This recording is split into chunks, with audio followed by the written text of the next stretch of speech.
Okay, so chapter 2 for Kevin Dowd, again, I mentioned I think this is pretty foundational as well, although it overlaps with part 1 topics, where we looked at the mean variance framework and the CAPM.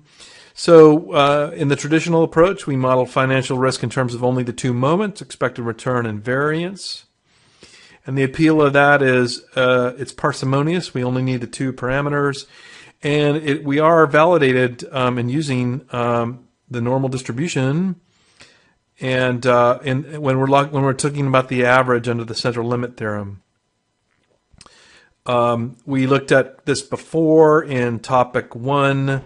This a capital market line that becomes efficient when we add the risk-free asset, and when we add the risk-free asset, then under this mean variance framework, all investors would want to hold the market portfolio, and we just have an asset allocation choice as to how much of this versus the risk-free rate and where they want to locate on this line.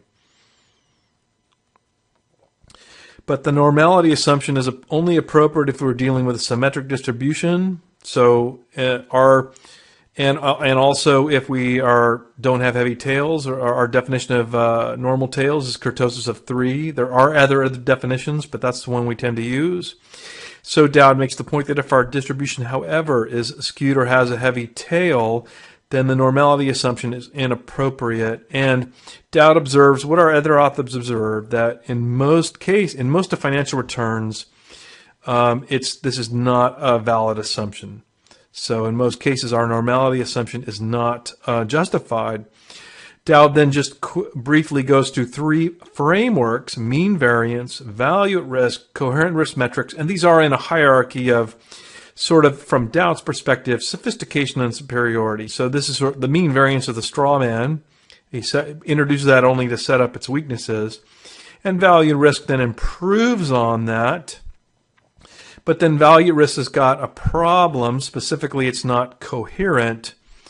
That is overcome by coherent risk metrics.